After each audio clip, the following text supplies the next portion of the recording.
Hi dears, welcome back to our channel. അപ്പോൾ ഇന്ന് നമ്മൾ കഴിഞ്ഞ ദിവസം ചെയ്തിട്ടുള്ള ഒരു ക്രോപ്പ് ടോപ്പിൽ ഒരു എംബ്രോയ്ഡറി ഡിസൈൻ ചെയ്യാനായിട്ട് പോവാണ്. അപ്പോൾ ഇത് ഫുൾ പ്ലെയിൻ ആയതുകൊണ്ട് യോക്ക് പോർഷനിലായിട്ട് ചെറിയ ഫ്ലവേഴ്സ് കൊടുക്കാമെന്നാണ് വിചാരിക്കണേ. അപ്പോൾ അതാണ് കേട്ടോ ചെയ്യാൻ പോണേ. അപ്പോൾ ബാക്കിൽ ഓപ്പൺ ആയതുകൊണ്ട് നമുക്കിതിങ്ങനെ ഫിറ്റ് ചെയ്യാനായിട്ട് വലിയ ബുദ്ധിമുട്ടുണ്ടാവില്ല, ഈ ഒരു എംബ്രോയ്ഡറിയുടെ റിങ് ഫിറ്റ് ചെയ്യാനായിട്ട്. അപ്പോൾ ഞാനിതിൽ യോക്ക് പോർഷനിൽ റാൻഡമായിട്ട് അവിടെ ഇവിടെയും കുറച്ച് ഡോട്ട്സ് ഇട്ട് കൊടുത്തിട്ടുണ്ട്. ബ്ലൂ ഷെയ്ഡിൽ ഓരോ കുത്തുകൾ നിങ്ങൾക്ക് കാണാൻ പറ്റുന്നുണ്ടാവുമെന്ന് വിചാരിക്കുന്നു. അങ്ങനെ കൊടുത്തിട്ടുണ്ട്. അതൊരു മെഷർമെൻറ്റ് ബേസിലല്ല, അവിടെ ഇവിടെയും ഒരു കുത്തിട്ട് കൊടുത്തു, അത്രേ ഉള്ളൂ. അപ്പോൾ ഇത് ഞാൻ ഇങ്ങനെ ഒന്ന് ടൈറ്റ് ചെയ്തെടുക്കുന്നുണ്ട്. എംബ്രോയ്ഡറി ചെയ്യാനാണ്. സ്റ്റാൻഡിൽ വെച്ച് ചെയ്യുകയാണെങ്കിൽ കുറച്ചും കൂടി ഈസിയാണ് കേട്ടോ. ഞാനിപ്പോൾ ഇത് എനിക്കിവിടെ വെച്ച് മാത്രം വീഡിയോ എടുക്കാൻ എളുപ്പം, അപ്പോൾ അതുകൊണ്ടാണ് ഞാൻ ഇങ്ങനെ വെച്ചിട്ട് എടുക്കണേ. ഈ ഒരു ഇത് വെച്ചിട്ട് റൗണ്ട് നമ്മൾ കുത്തിയ ഒരു ഡോട്ടിനെ സെൻറ്ററിലാവുന്ന രീതിയിൽ ഞാനിങ്ങനെ റൗണ്ട് വരച്ച് കൊടുക്കുന്നുണ്ട്. കറക്റ്റ് ഈ ഒരു റൗണ്ടിൻ്റെ ഉള്ളിൽ നിൽക്കണം എന്നൊന്നുമില്ല, എല്ലാ സ്റ്റിച്ചും ഒരേപോലെ അങ്ങനെയൊന്നും നമ്മൾ നോക്കണില്ല കേട്ടോ. ഇതൊരു എന്താ പറയുക, ഒരു ഒരു ഒരു എന്താ കറക്റ്റ് ഒരു മെഷർമെൻറ്റിൽ അല്ലെങ്കിൽ അങ്ങനെയല്ല, ഏകദേശം ഒരു അളവ് കിട്ടാൻ വേണ്ടിയിട്ടാണ് നമ്മൾ ഈ ഒരു റൗണ്ട് വരച്ച് കൊടുക്കുന്നത്. ഇതിൻ്റെ ഉള്ളിൽ കുഞ്ഞിത് വലുതൊക്കെ ആയിട്ട് നമുക്ക് ചെയ്തു അങ്ങനത്തെ ഒരു ഫ്ലവറാണ് ഞാൻ ഉദ്ദേശിച്ചിട്ടുള്ളത്. ഇപ്പോൾ വൺ സൈഡ് ചെയ്യുന്നത് ഞാനിതിൽ കാണിച്ചു തരാം. അപ്പോൾ ഇങ്ങനെ വരച്ച് കൊടുത്തിട്ടുണ്ട്. ഇനി ഇതിൽ നമ്മൾ ചെയ്യാൻ പോകുന്നത് ഒരു ഫ്ലവർ ഡിസൈൻ ആണെന്ന് പറഞ്ഞിരുന്നല്ലോ. അപ്പോൾ സെൻട്രലായിട്ട് നമുക്ക് ഫ്രഞ്ച് നോട്ട് സ്റ്റിച്ചാണ് കൊടുക്കുന്നത്. അപ്പോൾ എംബ്രോയ്ഡറി ക്ലാസ്സിൻ്റെ ഡീറ്റെയിൽസ് പറയാം. നമ്മൾ സ്റ്റാർട്ടിങ്ങിൽ ചെയ്തിട്ടുള്ളത് എംബ്രോയ്ഡറി ആയിരുന്നു ഫസ്റ്റ് നമ്മൾ ചാനൽ സ്റ്റാർട്ട് ചെയ്ത സമയത്ത്. അപ്പോൾ ഒരു 40-ൽ കൂടുതൽ ക്ലാസ്സുകൾ എംബ്രോയ്ഡറിയുടെ ഇട്ടിട്ടുണ്ട്. സ്റ്റാർട്ടിങ്ങിൽ റണ്ണിങ് സ്റ്റിച്ച് മുതൽ അഡ്വാൻസ്ഡ് ആയിട്ടുള്ള സ്റ്റിച്ച് വരെ നമ്മൾ ഓരോ സ്റ്റിച്ചും ഡീറ്റെയിൽഡ് ആയിട്ട് ക്ലാസ് ആയിട്ട് ചെയ്തിട്ടുണ്ട്. നമുക്ക് വലിയൊരു സ്റ്റിച്ച് ബോർഡ് തന്നെ ഉണ്ടായിരുന്നു മൊത്തം ചെയ്ത് കഴിഞ്ഞ സമയത്ത്. അപ്പോൾ ആദ്യമേ കാണുന്നവർക്കറിയാം എംബ്രോയ്ഡറി ക്ലാസ്സിനെ പറ്റിയിട്ട്. ഇപ്പോൾ റീസെൻ്റ്ലി നമ്മൾ ഈ ഒരു സ്റ്റിച്ചിങ് ക്ലാസ് സ്റ്റാർട്ട് ചെയ്തപ്പോൾ കണ്ടു തുടങ്ങിയിട്ടുള്ള ഒരുവിധം ആൾക്കാർക്ക് അറിയില്ല നമ്മൾ എംബ്രോയ്ഡറി ചെയ്ത കാര്യം. കാരണം ഞാനിങ്ങനെ വേറെ ഏത് വീഡിയോസാണെന്ന് ചോദിച്ചിട്ട് ഇടയ്ക്ക് ഇൻസ്റ്റയിൽ സ്റ്റോറി ഇടാറുണ്ട്. അപ്പോൾ കുറേ പേര് എംബ്രോയ്ഡറിയുടെ ക്ലാസ് ഇതുപോലെ തന്നെ ചെയ്യുമെന്ന് ചോദിക്കുന്നുണ്ട്. അപ്പോൾ എംബ്രോയ്ഡറിയുടെ ക്ലാസ് നമുക്കുണ്ട്. നമ്മുടെ വീഡിയോസ് കാണുന്നവരാണെങ്കിൽ പ്ലേലിസ്റ്റ് ഒന്ന് നോക്കുക. പ്ലേലിസ്റ്റിൽ ഞാൻ ആരിയുടെ ക്ലാസ്സും അതുപോലെ എംബ്രോയ്ഡറി അതൊക്കെ പ്ലേലിസ്റ്റ് ആയിട്ട് ഇട്ടിട്ടുണ്ട്. അപ്പോൾ അത് നോക്കുകയാണെങ്കിൽ കറക്റ്റ് ഓർഡറിൽ നിങ്ങൾക്ക് ഓരോ ക്ലാസ്സുകളും കിട്ടും. അതിൽ പറയുന്ന പോലെ ചെയ്ത് പോവുകയാണെങ്കിൽ സ്റ്റിച്ച് ബോർഡും കാര്യങ്ങളൊക്കെ സെറ്റ് ചെയ്തിട്ട് റെക്കോർഡൊക്കെ ആയിട്ട് അങ്ങനെ ചെയ്തു പോകാനായിട്ട് പറ്റും. ഓക്കെ, അപ്പോൾ ഞാനിതിൽ ഫ്രഞ്ച് നോട്ട് സ്റ്റിച്ചാണ് ഈ സെൻറ്ററിൽ കൊടുക്കുന്നത്. 6 ചാൻസിൽ തന്നെയാണ് ത്രെഡ് എടുത്തിട്ടുള്ളത്. നോർമൽ ഒരു സൂചിയാണ് എടുത്തിട്ടുള്ളത്. ഇത് എംബ്രോയ്ഡറി ചെയ്യാനായിട്ട് വാങ്ങിയിട്ടുള്ളതല്ല.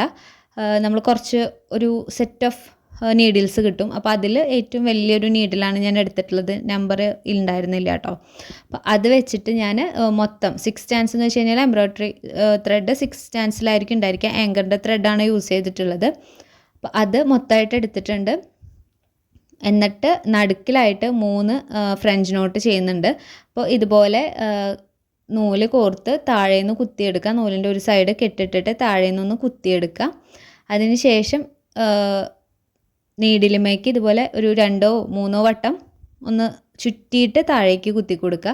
നമ്മൾ എത്ര ചുറ്റുന്നോ അതിനനുസരിച്ച് നമ്മുടെ ഫ്രഞ്ച് നോട്ടിന് വലുപ്പം ഉണ്ടാവും. ഓക്കെ, അപ്പോൾ 1 വട്ടമോ 2 വട്ടമോ 3 വട്ടമോ നിങ്ങളുടെ ഇഷ്ടത്തിന് ഇതുപോലെ ഒന്ന് ചുറ്റി കൊടുക്കുക. ആ സൂചി കുത്തുന്ന ടൈമിൽ ലൂസ് ചെയ്ത് പിടിക്കുക. സൂചി ഇറങ്ങിയതിന് ശേഷം ത്രെഡ് ടൈറ്റ് ചെയ്ത് പിടിക്കണം കേട്ടോ.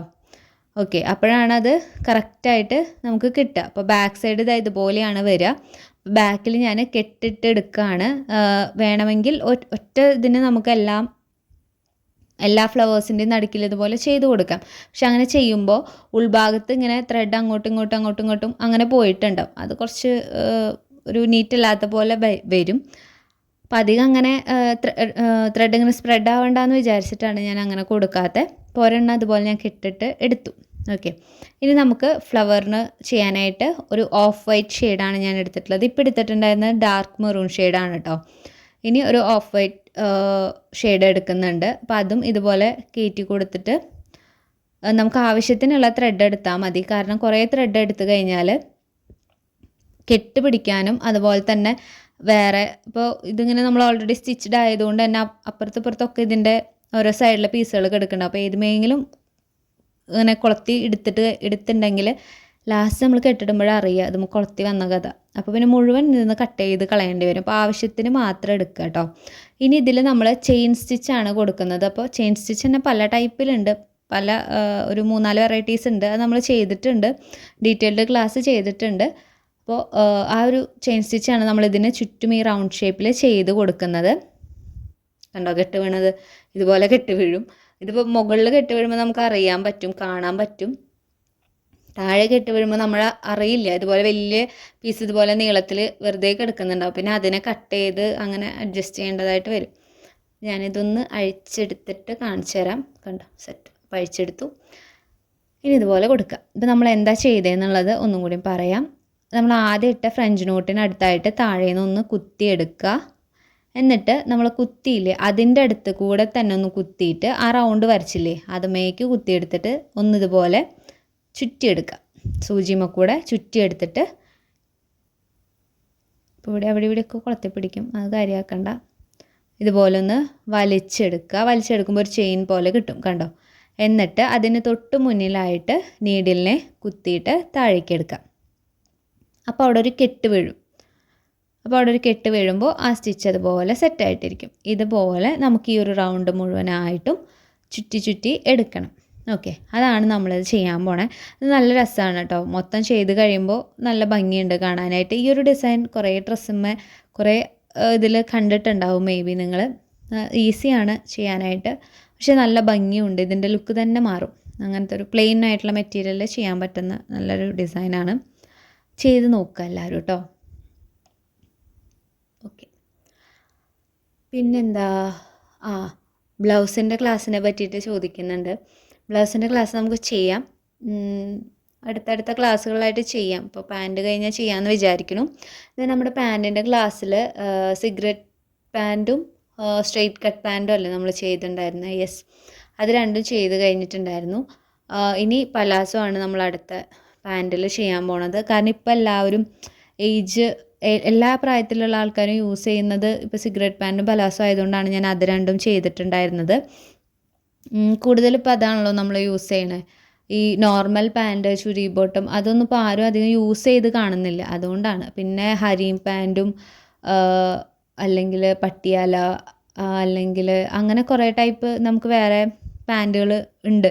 അപ്പോൾ അതൊക്കെ ചെയ്യാൻ വീഡിയോ മീൻസ് അതൊക്കെ ചെയ്യണം എന്നുണ്ടെങ്കിൽ നിങ്ങളൊന്ന് കമൻറ്റ് ചെയ്യുകയാണെങ്കിൽ ഞാനത് കൂടി ചെയ്യാം. കാരണം ഇപ്പോൾ അതൊക്കെ യൂസിങ് കുറവായതുകൊണ്ട് എങ്ങനെയാണെന്ന് അറിയില്ലല്ലോ. അതാ, അപ്പോൾ വേണ്ട പാൻറ്റുകളുടെ ഒന്ന് കമൻറ്റ് ചെയ്യുകയാണെങ്കിൽ അത് നമുക്ക് ചെയ്തു പോകാട്ടോ. ഓക്കെ, നമ്മളത് പറഞ്ഞു വന്നപ്പോൾ സ്റ്റിച്ച് കുറച്ച് മുന്നേക്ക് പോയി. നമ്മൾ ഒരു ഫ്ലവർ കംപ്ലീറ്റ്ലി ചെയ്തെടുത്തു. അതിന് ശേഷം ഞാൻ ആ റൗണ്ട് ഇട്ടിട്ടുണ്ടായിരുന്നില്ലേ അതിനൊക്കെ ഇതുപോലെ ഫ്രഞ്ച് നോട്ട് ഇട്ടിട്ട് 3 വീതം ഇട്ടിട്ട് സെൻറ്ററിൽ ഒരുമിച്ച് ഞാൻ കവർ ചെയ്ത് വെച്ചു. അതിന് ശേഷം ഞാൻ ഓരോ ഫ്ലവേഴ്സായിട്ട് ഇതുപോലെ ഇരുന്ന് തുന്നി കൊടുക്കുകയാണ് കേട്ടോ ചെയ്തിട്ടുണ്ടായിരുന്നത്. അപ്പോൾ എനിക്ക് വീഡിയോ എടുക്കണതിൻ്റെ ഒപ്പം തുന്നി കൊടുക്കുമ്പോൾ കുറച്ച് ടൈം ലാഗാണ്. എനിക്കിവിടെ വെച്ച് ചെയ്യുമ്പോൾ ഭയങ്കര ബുദ്ധിമുട്ടാണ്. കൈ പിടിച്ച് ചെയ്യാൻ കുറച്ചും കൂടി ഈസിയാണ്. അപ്പോൾ അത് കാരണം കൊണ്ട് ഞാൻ ഇങ്ങനെ ചെയ്തുകൊണ്ടിരുന്നത്. അപ്പോൾ ഇത് ഒരു സൈഡാണ്, ഇതിൻ്റെ ഓപ്പോസിറ്റ് സൈഡും കൂടി നമുക്ക് ചെയ്യണം. അപ്പോൾ അതും കൂടി ഞാൻ ചെയ്തിട്ടുണ്ട് കേട്ടോ, മൊത്തം കംപ്ലീറ്റ് ചെയ്തിട്ടുണ്ട്. ഇനി ഇത് ഞാൻ ഈ ഒരു സ്റ്റാൻഡിൽ നിന്ന് ഊരിയിട്ട് കാണിച്ചു തരാം കേട്ടോ മുഴുവൻ ചെയ്തതിന് ശേഷം.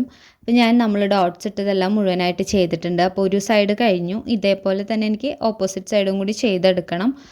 അപ്പോൾ ഇനിയിപ്പോൾ ഓപ്പോസിറ്റ് സൈഡിൽ വെക്കുമ്പോൾ ഈ ഒരു നമ്മൾ ചെയ്ത വർക്കില്ലേ അതുമേ ആവാത്ത രീതിക്ക് നമ്മൾ ഈ ഒരു റിങ്ങിനെ അഡ്ജസ്റ്റ് ചെയ്തിട്ട് വെക്കുക. അപ്പോൾ ഈ ഒരു ഡിസൈൻ ഇഷ്ടപ്പെടുകയാണെങ്കിൽ എന്തായാലും ഒന്ന് ലൈക്ക് ചെയ്യുക. വീഡിയോ യൂസ്ഫുൾ ആവുകയാണെങ്കിലും ലൈക്ക് ചെയ്യുക. ആദ്യമായിട്ട് കാണുന്നവരാണെങ്കിൽ സബ്സ്ക്രൈബ് ചെയ്തുകൂടി ഒന്ന് സപ്പോർട്ട് ചെയ്യുക. നമ്മുടെ വീഡിയോസൊക്കെ ഒന്ന് കണ്ടു നോക്കുക.